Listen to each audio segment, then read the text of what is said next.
안녕하십니까 시청자 여러분. 저는 중앙일보 군사안보연구소장을 맡고 있으며 중앙일보에서 국방선임기자를 하고 있는 이철재입니다. 중국의 건국을 주도한 마오쩌둥 주석이 모든 권력은 총국에서 나온다는 말을 했죠. 이게 중국 내부에서 권력 구조에서 당과 군의 관계를 가장 잘 보여주는 것이고요. 현재 시진핑 주석에게도 정치적 의미를 갖고 있습니다. 예전에는 6.25 전쟁에 중공군이 개입했다 이런 말들을 많이 했죠. 근데 요즘에는 중국군이라고 바꾸는데 정식 명칭은 중화인민공화국 인민해방군인데요. 이를 줄이면은 중국군이 아니라 중공군이 맞습니다. 왜냐면은 중화인민공화국 인민해방군은 중화인민공화국의 군이 아니라 중국 공산당의 군이기 때문입니다. 그러니까 국군이 아니라 당군입니다. 그래서 중국 공산당의 중앙군사위원회가 있는데 시진핑 주석이 여기 주석인데 여기서 군령권의 행사입니다. 그리고 중국 정부 내에 국방부는 행정 업무를 담당합니다. 그래서 이처럼 중국과 같은 공산 국가에서는 군에 대한 공산 등의 그립이 상당히 셉니다. 그렇기 때문에 마오쩌둥의 모든 권력은 총국에서 나온다는 얘기를 한 것이고요. 이 말은 무력과 이 무력을 가진 사람이 얼마나 강력한 영향력을 행사할 수 있는지를 직설적으로 나타내는 표현이라 생각합니다. 그래서 마오 같은 경우에는 1929년에 푸젠성 룽엔시 구텐이라는 지역에서 제9차 공산당 대표회의를 열었는데 여기에 당이 총을 지휘한다는 원칙을 제시했습니다. 총이라는 것은 군대를 얘기하는 것이죠. 그리고 또 이런 얘기를 했습니다. 이후에 우리의 원칙은 당이 총을 지배하는 것이니 결코 총이 당을 지도하게 할 수는 없다. 그러니까 반대로 군대가 당을 지도하게 할 수는 없다. 이런 것을 분명히 강조했는데요. 2014년 10월이죠. 이때 시진핑이 구텐에서 군 최고 지휘부 400명을 소집합니다. 1929년 마오의 제9차 공산당 대표회의를 그대로 따라한 것인데요. 여기서 시진핑은 당에 대한 절대적 충성의 핵심은 절대적이라는 말에 있다. 불순물이나 가식이 없는 배타적이고 완전하며 무조건적인 충성이어야 한다. 군이 당에 대해서 절대적 충성을 할 것을 요구했습니다. 그리고 중앙군사위원회 부주석을 하는 쉬 차이허우를 숙청했습니다. 부패를 이유로 숙청을 했고 그리고 대대적인 군부 숙청에 나섰습니다. 그래서 시진핑 1기 5년, 2014년부터 2018년 1기 동안에 부패 혐의로 처벌받은 중국군 인사는 장성급이 100명 이상이라고 하고요. 장교는 13,000명에 이른다고 합니다.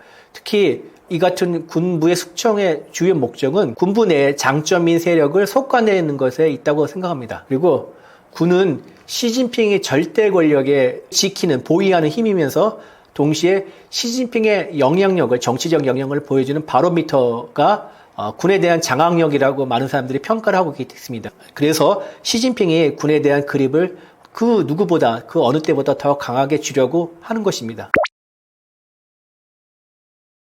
예, 최근 중국군의 수뇌부가 자주 교체가 되고 있습니다. 이런 변화가 실질적으로 중국의 군사력이나 대망 침공 가능성에 영향을 줄 수 있을 것으로 많은 사람들이 예상하고 있는데요. 숙청 인사만 보면 되게 면면이 화려합니다. 허웨이동 중앙군사위원회 부주석. 중국의 군령권은 중앙군사위원회가 잡고 있다고 그러죠. 거기 부주석입니다. 그리고 허웨이동 부주석이 최근에 공식 행사에 참여하지 않고 이런 모습이 보여서 숙청 가능성이 제기됐고 결국 확인됐습니다. 근데 허웨이동 같은 경우는 시진핑이 직접 발탁한 인사라고 해서 더 의미가 있는데요. 허웨이동은 시진핑이 발탁한 푸젠방 또는 대해방, 대만 해방파, 그러니까 푸젠성에서 대만 해방 전쟁을 준비하고 기획한 그런 세력을 핵심 거두라고 평가하고 있습니다. 그리고 허웨이동 말고 мя오화 중앙군사위원회 위원 겸 정치공작부 주임도 역시 수청이 됐는데요. мя오화는 군 인사와 사성교육을 책임지고 있습니다. 총괄하는 책임자인데요. 그 역시 시진핑의 최측근이고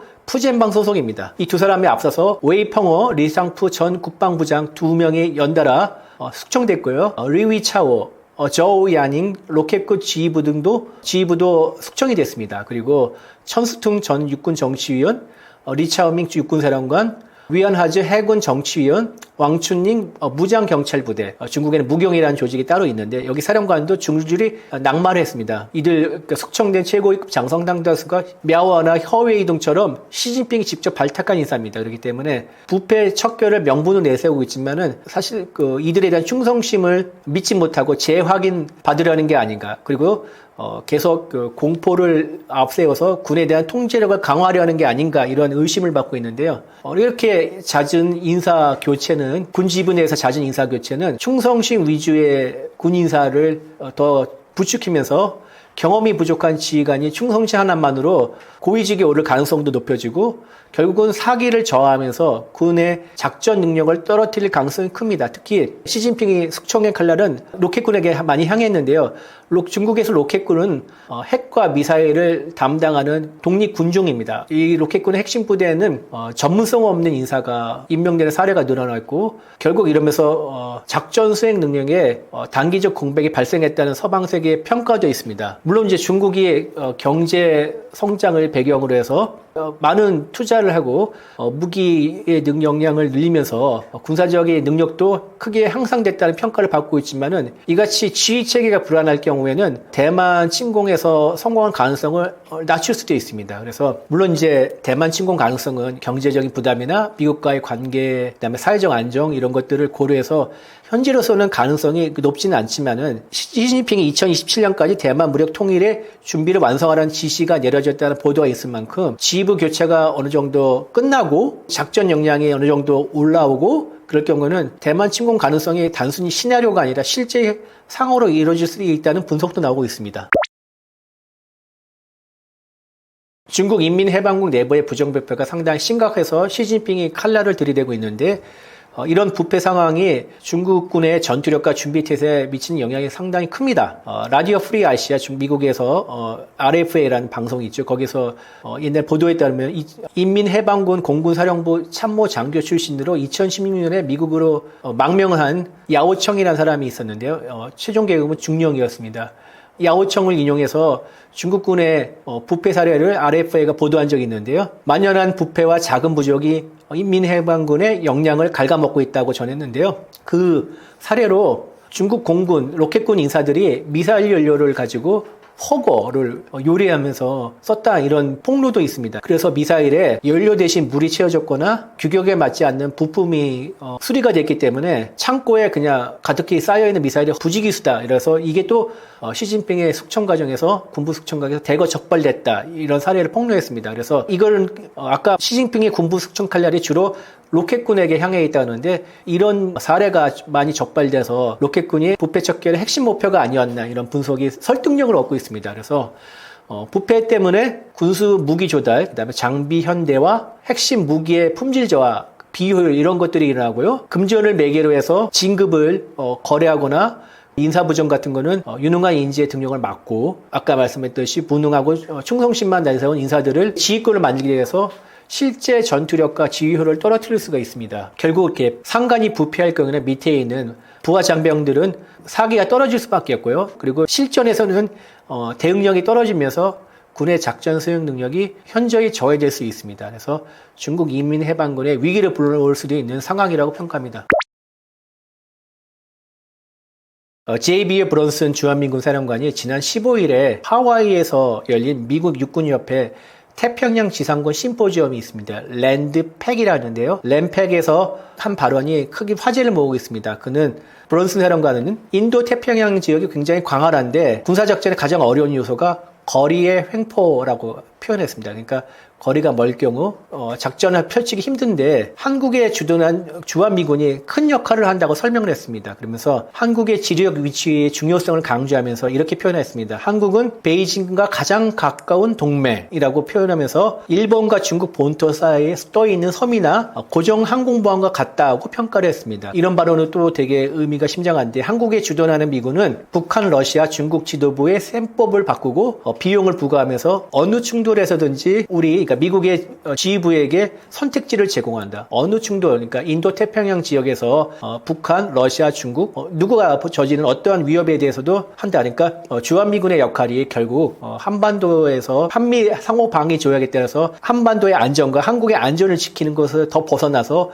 인도 태평양의 미국의 이익과 관련된 분쟁에도 개입할 수 있다는 것을 의미하는 것으로 보이는데요. 그러면서 노골적인 표현을 했습니다. 주한미군은 북한을 격퇴하는 것에 초점을 맞추지 않는다. 그러니까 주한미군을 얘기하죠. 더 큰 인도 태평양의 전략의 한 부분으로서 영내 작전과 활동, 투자에도 초점을 맞추고 있다. 그러니까 결국 주한미군의 전략적 유연성을 높이겠다 이런 건데요. 미국 같은 경우에는 전 세계에 수많은 곳에 수많은 병력을 보내 주둔을 시키고 있지만은 붙박이로 주둔할 경우에는 미국의 셈법에서는 손해감 없는 장사입니다. 그러니까 주한미군 같은 경우에는 한반도의 안전만 책임질 뿐 아니라 대만 사태 등 동북아시아에서의 유사 사태에도 개입할 수 있을 경우에는 미국의 이익에 크게 기여할 수 있습니다. 이렇게 붙박이가 아닌 국가를 바꿔가면서 활동 영역을 높이는 것을 전략적 유연성이라고 합니다. 그래서 미국이 냉전이 끝나고 난 다음에 전 세계 미군의 주둔을 재설계하면서 만들어내는 개념이 전략적 유연성인데요. 이 전략적 유연성 때문에 2003년 이라크 전쟁 때 주한미군의 AH-64 아파치 부대가 이라크로 파병된 적이 있습니다. 그래서 전략적 한반도가 아니라 이라크에서의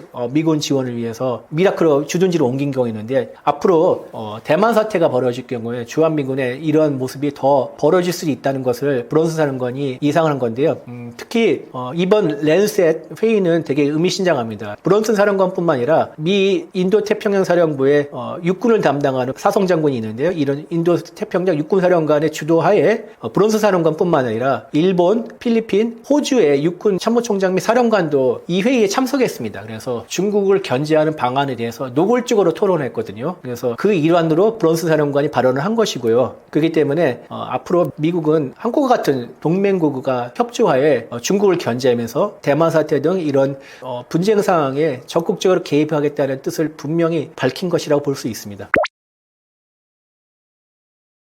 중국군은 1979년 월남과 베트남과의 전쟁을 치르고 난 다음에 실전 경험이 거의 없습니다. 이것은 현대전으로 해서 약점으로 작용할 수 있는데요. 중국군의 첨단 장비와 대규모 훈련을 되게 강화하고 있는데요. 그럼에도 불구하고 과연 스펙대로 훈련한 대로 발휘할 것인가는 또 다른 문제라고 합니다.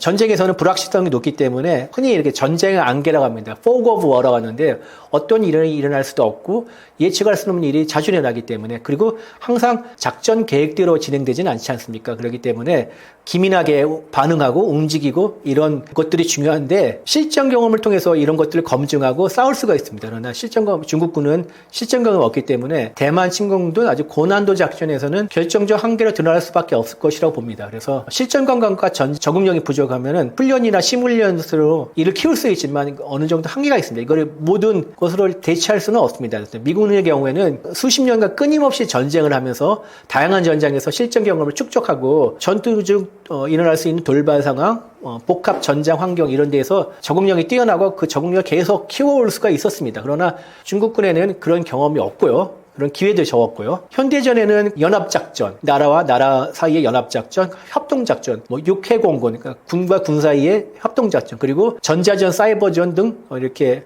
영역을 넘나드는 이런 다양하고 복잡한 환경에서 전투가 벌어집니다. 그래서 중국군의 실전 능력이 검증되지 못할 경우 이런 상황을 감당할 수 있을까 이거에 대해서 의문점이 있는 건데요. 지휘관들이나 장교들이 되게 중요합니다. 의사결정을 빨리 하고 제대로 내리고 그다음 위기관리를 하고 부하된 리더십을 발휘할 수 있을 것인가 이런데 시진핑이 계속 숙청을 하기 때문에 과연 능력보다 시 위주의 인사가 계속 이루어질 경우에는 가뜩이나 실전 경험이 부족한데 이들 인사가 유사시 대만 침공 사태나 이런 데서 제대로 능력을 발휘할까 많은 사람들이 의심하고 있습니다. 그래서 중국이 과연 2027년 시진핑의 지시대로 대만 해방전쟁, 대만 침공전쟁에서 얼마나 효과적으로 치를 수 있을지는 불확실하다고 생각할 수 있습니다. 우크라이나의 전쟁을 통해서 시진핑과 중국군은 많은 중요한 교훈을 얻을 것이라고 생각하는데요. 크게 보면은 6가지라고 생각할 수 있습니다. 물론 대만군도 마찬가지로 우크라이나 전쟁을 열심히 연구하면서 여러 가지 교훈을 얻고 있는데요. 드론이 중요하다, 포병이 중요하다 이런 전술적 교훈도 중요하지만 전략적 교훈이 더 중요하다고 생각합니다. 중국군, 대만군 모두 우크라이나 전쟁을 통해서 얻을 수 있는 전략적 교훈 첫째로는 군사적 우위만으로 신속한 승리를 보장할 수 없답니다. 러시아는 우크라이나에 비해서 압도적인 군사력을 가지고 있고 그럼에도 불구하고 우크라이나의 강력한 저항에 부딪혀서 3년이 넘도록 제대로 방어막을 돌파하지 못하고 지지부진한 소모전을 이어가고 있습니다. 그래서 물론 서방의 지원도 컸고요. 우크라이나 군의 지휘부의 효과적인 지휘도 있었습니다. 그런데 꼭 그것만으로 이 3년째 지지부진한 전쟁을 설명할 수는 없습니다. 러시아의 그러니까 군사적 우위만으로는 전쟁에 이기는 것이 아니고 다른 요소들이 필요하다는 것을 교훈으로 얻을 수 있고요. 둘째, 현대전은 아주 복잡하고 그만큼 예측이 불가능하다. 그래서 아까 말씀드렸듯이 전쟁은 작전 계획대로 절대 흘러가지 않고 드론이나 전자전, 정보전 같은 이러한 복잡한 전쟁의 양상들이 전쟁을 크게 바꾸고 있습니다. 그래서 중국군은 이에 맞춰서 정보 지원 부대를 신설하고 그다음에 드론과 정밀 타격 무기, 사이버전, 네트워크전 이런 데에 투자를 늘리면서 관련 훈련을 많이 벌이고 있습니다. 그리고 셋째, 지휘 체계와 전장, 정보력, 그리고 통합작전의 중요성. 러시아군은 이렇게 지지부진한 가장 큰 이유 중에 하나가 지휘에 혼선이 빚어지고 있고 통신망이 마비가 되고 정보력이 부족해서 결국 전투력에 치명적 손상을 입혀가지고 이게 약점으로 작용했다는 이런 분석이 있는데요. 중국군은 이런 교훈을 받아들여가지고 지휘 통제 컴퓨터 정보 체계, 그러니까 C4I라고 하죠. 줄여서 C4I 체계를 강화하고 실시간 정보 공유와 그 다음에 합동작전 능력을 제고하는 데 박차를 가하고 있습니다. 넷째, 부패와 정치적 통제의 위험성. 러시아군의 무능력 이유 중에 하나가 부패가 있습니다. 그러니까 러시아군은 대규모 방산 비리를 통해서 무기 성능이 떨어지고 그 떨어지는 무기로 우크라이나군과 싸우면서 큰 피해를 많이 입었는데요. 또 하나 그리고 무능한 지휘관입니다. 허위보고나 무책임한 작전을 일삼는, 지휘를 일삼는 이런 지휘관들 때문에 이런 구조적인 문제가 러시아군이 전투에서 패배하는 핵심 원인 중 하나로 드러났습니다. 그래서 이런 것 때문에 시진핑이 군 내부의 부패를 척결하려고 숙청의 칼날을 든 게 아니냐 이런 분석도 있는데요. 오히려 이렇게 불신과 숙청이 더 거세질수록 실전 준비 태세는 약해진다는 역설에 부딪힐 수도 있다고 생각합니다. 그리고 다섯째, 국제적인 고립과 경제적 비용의 상승. 러시아는 전쟁을 장기적으로 치르면서 국제적 고립이 점점점 심해지고 있고요. 경제 제재와 공급망 차단도 심각한 대가를 치르고 있습니다. 그래서 중국도 대만을 침공할 경우에 러시아와 같은 국제사회 제재, 외교적인 고립, 그리고 경제적 타격 등 이런 종합적인 비용을 반드시 치러야 하고 거기에 대한 대비책을 마련해야 된다고 생각할 것으로 생각합니다. 그리고 마지막으로 인지정국 국민 녀석이 있는데 우크라이나가 이렇게 선전을 펼치는 이유 중에 하나는 전쟁 초반기에 젤렌스키 대통령이 키이우를 떠나지 않고 끝까지 사수를 고집하면서 국민의 사기를 높이는 게 효과를 봤다고 생각합니다. 그리고 직접 X 등 이런 소셜미디어에 나오면서 국제 여론전을 주도하고 국민적 결속을 도모하면서 결국 서방 세계에서 많은 지원을 이끌어내고 이것이 우크라이나에 항전할 수 있는 능력을 더 키워줬다고 생각하는데요. 중국은 대만을 침공할 경우에는 군사력뿐만 아니라 대만 사회 내부의 상대로 인지전, 여론전을 가열차게 펼치면서 내부의 역량을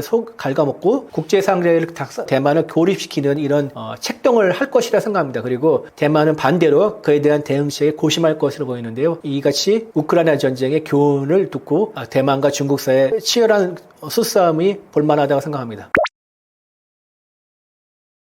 예, 최근 스웨덴의 공영방송이죠. SVT가 10일입니다. 지난 10일 단독으로 입수한 위성사진을 공개했는데, 러시아와 핀란드 국경지대에 러시아가 상당히 전력을 증강하고 군사 관련 인프라를 늘리고 있다는 보도를 했습니다. 그 이유에 대해서 많은 사람들이 궁금해하고 있습니다. 구체적으로 좀 살펴보면은 핀란드 국경에서 약 57km 정도 떨어진 카멘카라는 지역이 있는데요. 여기에 군용 텐트가 한 130개 정도 설치가 됐고, 위성사진을 보면 최대 한 2,000명 정도를 수용할 수 있을 거로 보입니다. 그리고 핀란드에서 조금 더 멀리 떨어진 한 145km 정도 떨어진 올레네아 기지에 보면은 러시아 공군의 전략 폭격기, 핵을 탑재할 수 있는 전략 폭격기가 집결해 있고 일부는 벌써 이제 우크라이나를 폭격하는 데 동원되고 있다는 그 정황이 포착됐다고 합니다. 그리고 장갑 차량을 수용할 수 있는 대형 창고를 계속 3개를 건설하고 하나를 더 건설하고 있는 모습이 포착됐고요. 그리고 소련 시절에 운영을 하다가 지금 폐쇄했던 공군기지를 다시 가동해서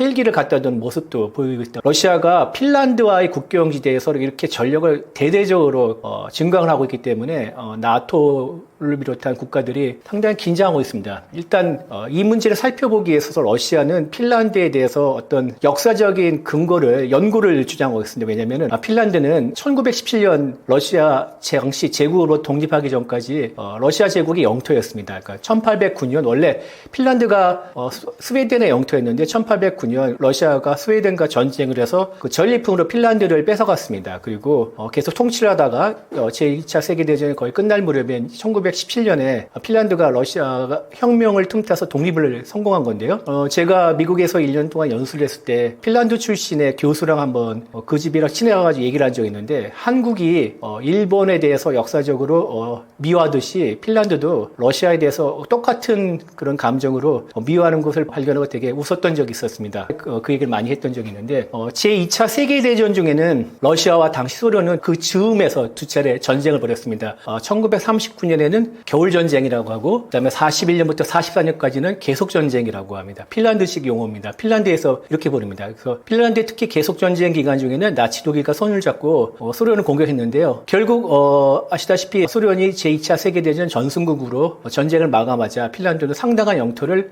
소련, 지금의 러시아에게 할양한 적이 있습니다. 그리고 이후 핀란드는 중립국으로 남아서 있었는데 서방 세계에도 속하지 않고, 그렇다고 또 러시아의 동맹도 아니고 중립국이었습니다. 정치적으로는 완전히 중립국, 나토도, 그리고 당시에 나토의 반대편인 바르샤바 조약기구에 어느 한쪽에도 가입하지 않았고, 그러나 경제적으로 서방과의 무역을 늘리면서 정치적으로는 또 이렇게 약간, 특히 사회적으로는 소련의 기운은, 왜냐면은 당시 핀란드 냉전 시대 때 핀란드에는 소련이나 공산주의 체제를 비판하는 것에 대해서 처벌하는 법까지 있었다고 합니다. 그만큼 되게 핀란드가 중립적 위치를 지키려고 나름 줄타기를 열심히 했는데요. 그래서 이런 핀란드의 당시 태도를 가지고 핀란드화, 핀란드라이제이션이라고 부르기도 합니다. 결국 핀란드는 2023년 4월에 31번째 나토에 가입을 하게 됩니다. 국제서양 조약기구죠. 그리고 가입하게 된 계기는 그 전해인 2022년 러시아의 우크라이나 침공이고요. 그래서 핀란드 안보가 위험하다고 해서 중립국의 전통을 버리고 나토에 가입을 하게 된 건데요. 아시다시피 나토는 조약 5조에 따라서 회원국 일방에 대한 무력 침공을 전체 회원국에 대한 공격으로 간주한다, 이렇게 되어 있습니다. 그래서 one for all, all for one, 그러니까 집단 안보 보장 체제라고 하는데요. 거기에 이제 기대서 핀란드의 속셈은 거기에 기대서 나토 5조 집단 안보 체제에 기대서 러시아의 침공 위협을 억제하려고 하는 것으로 보입니다.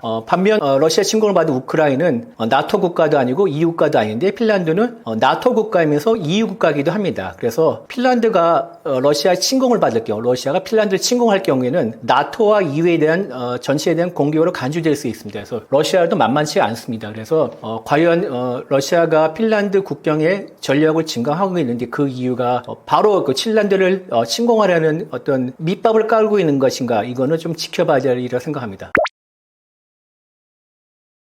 최근 이같이 핀란드 러시아 국경지대에서 러시아군이 강화 움직이게 되면서 핀란드 및 나토 회원국들은 긴장을 하면서 예의 깊게 주시하고 있습니다. 그러면서 다음과 같은 대응 전략을 마련하고 있는데, 일단 잘 살펴봐야겠죠. 핀란드 러시아의 동향을 면밀히 감시하고 있고, 특히 러시아의 의도가 무엇인지 파악하는데 국력을 집중하고 있습니다. 정보 경계 작전을 강화하고 있고요. 핀란드 부참모총장이 이런 얘기를 했답니다. 러시아가 나토의 단합과 대응, 임계치를 시험하고 있다. 그러니까 나토가 어디까지, 어느 선까지 봐줄 것인지 한번 탐색하고 있지 않나, 이렇게 의도를 설명한 것이라 생각합니다. 그리고 특히 핀란드 부참모총장은 특히 경계하게 있는데, 러시아의 하이브리드 전쟁입니다. 아시다시피 러시아는 우크라이나 상대로 하이브리드 전쟁을 벌이면서 상당히 재미를 봤는데요. 하이브리드 전쟁이라는 건 말 그대로 잡종입니다. 그러니까 군사적인 조치, 그다음 비군사적인 조치를 적절히 섞으면서 적의 대응 능력을 약화시키는 건데요. 특히 이제 핀란드를 향한 러시아로 추정되는 사이버 공격이 핀란드를 향해서 최근 많이 증가하고 있답니다. 그리고 핀란드는 이제 나토에 가입하고 난 다음에 나토와 협의해서 러시아 국경지대의 복합 지상 구성군 사령부, 이것은 그러니까 육군사령부 같은 건데요. 요거를 올해 중에 국경지대에 설치할 계획을 원래 갖고 있었습니다. 이 사령부는, 복합 지상 구성군 사령부는 북유럽, 그러니까 핀란드 및 스웨덴 일대에서의 나토 지상군을 지휘하는 사령부입니다. 그러니까 유사시에 이런 지휘를 할 수 있는 경우고요. 그리고 또 2022년 러시아 우크라이나 침공 이후에 핀란드는 또한 병력 규모를 현재 23만 명에서 28만 명을 늘리면서 국방이 또 대폭 인상을 했습니다. 그리고 F-35를 비롯한 이런 전력을 증강하려고 하고 있고요. 또 하나 눈여겨볼 거는 국경지대에서 외국인의 부동산 매입을 제한하는 조치를 시행했습니다. 특히 러시아가 다른 국적을 위장을 해서 군사적 목적으로 해서 국경지대 부동산을 매입하거나 확보하는 그런 하이브리드 작전을, 전쟁 작전을 펼칠 수 있을 것을 사전에 대비하는 차원이라 생각이 됩니다. 그리고 나토는 핀란드와 함께 스웨덴이 가입했는데, 이후에 북유럽에서의 대비 태세를 강화하고 있고요. 특히 나토는 여러 회원국들로 이루어진 집단 안보 체계이기 때문에 연합 훈련을 굉장히 중요시하고 있습니다. 그래서 새로 가입한 핀란드와 스웨덴이 참가하는 라이트닝 스트라이크라는 훈련을 지난해 핀란드 일대에서 실행을 했는데요. 이런 다국적 연합 훈련을 통해서 서로 상호 호환성을 높이면서 서로의 그 연합 작전 능력을 배양하는 게 목적이라고 생각합니다. 러시아의 군사적 압박이 거세지고 있죠, 이처럼. 그런데 핀란드가 최근에 한국군에서 쓰고 있던, 우리 육군에 쓰고 있던 중고 K9 자주포를 추가로 구매했던 소식이 알려졌습니다. 왜 핀란드가 K9을 선택했고 그 결정이 유럽 안보 지형에 어떤 의미를 갖는지 잠시 설명을 드리겠습니다. 핀란드는 최근 K9 자주포 39문을 중고로 구매하는 계약을 핀란드에서 승인을 했고요. 그리고 이게 장비와 예비 부품을 포함해서 전체 계약 규모가 1억 3,400만 유로, 하나로 한 2,200억 정도로 합니다. 핀란드는 이미 벌써 K9을 58문을 보유하고 있습니다. 2017년에 48문을 구매한 뒤 옵션을 행사하면서 2021년 그리고 2023년에 각각 5문씩 해서 모두 10문을 추가했습니다. 이로써 이번에 중고 K9 자주포까지 포함하면은 핀란드가 보유하고 있는 K9의 자주포 대수는 96문에 이를 정도라고 합니다. 핀란드가 K9을 중고로라도 구매한 가장 큰 이유는 K9의 우수성을 그동안 운용하면서 인정했기 때문입니다. 아시다시피 K9은 전 세계 155mm 자주포 가운데 최고 베스트셀러죠. 최대 사거리가 50km까지 나가고요. 분당 6에서 8발 정도 쏠 수가 있는데 연사를 할 경우에는 15초 내에 3발 신속 사격이 가능합니다. 그리고 기동성도 방어력도 우수합니다. 제가 K9을 공장에서 타봤는데요. 승차감도 되게 좋았습니다. 그게 왜냐면은 쇼바라고 하죠. 쇼크 업소버. 그러니까 그거를 이 충돌을 억제해주는 ISU가 굉장히 좋았기 때문에 조금 거짓말을 보태면은 승용차에 버금가는 승차감을 자랑할 정도로 합니다. 그리고 K9의 실전 경험도 상당히 많습니다.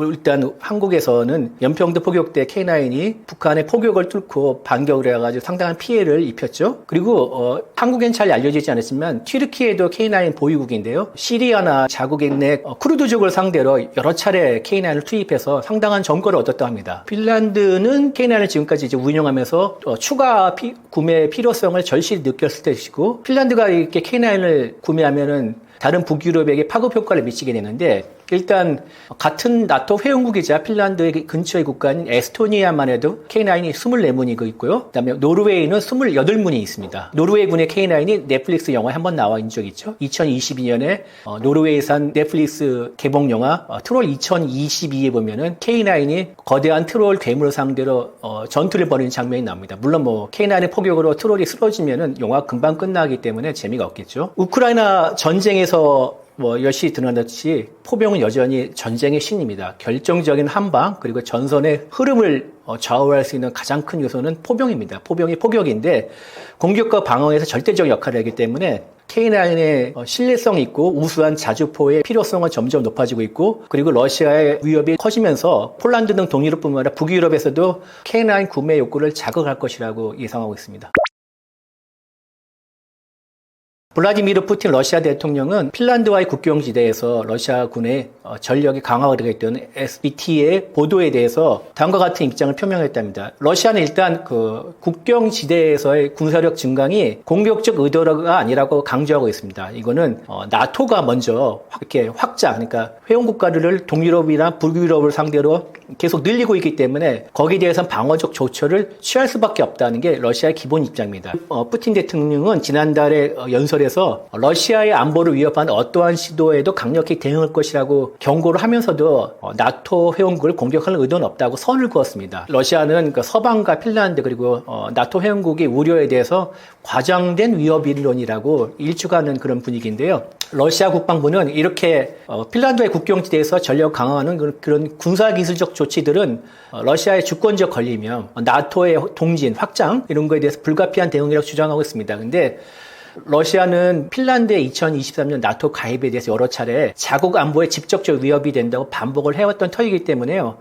이번 사태가 러시아의 해명대로 그냥 방어적인 조처에 불과할 건지는 좀 지켜봐야 될 일을 생각합니다. 왜냐하면 러시아는 핀란드 나토 가입에 대해서 강력히 반발할 뿐만 아니라 유럽 안보 지형을 흔들려고 하는 그런 의도도 갖고 있는 것으로 보이기 때문이죠. 그래서 특히 러시아는 그 치고 빠지기 굉장히 능숙합니다. 옛날부터 이렇게 슬쩍 건드렸다가 레드라인이니까 상대방의 한계가 어디까지를 탐색하고 아무것도 아닌 것처럼 이렇게 물러나는 이런 제스처를 지금까지 여러 번 했고 굉장히 능숙합니다. 그래서 이런 시도인지 아니면 러시아의 해명대로 방어적인 조처인지 아니면 핀란드의 우려대로 공격의 전주국인지 침공의 전주국인지는 좀 지켜봐야 되리 생각합니다.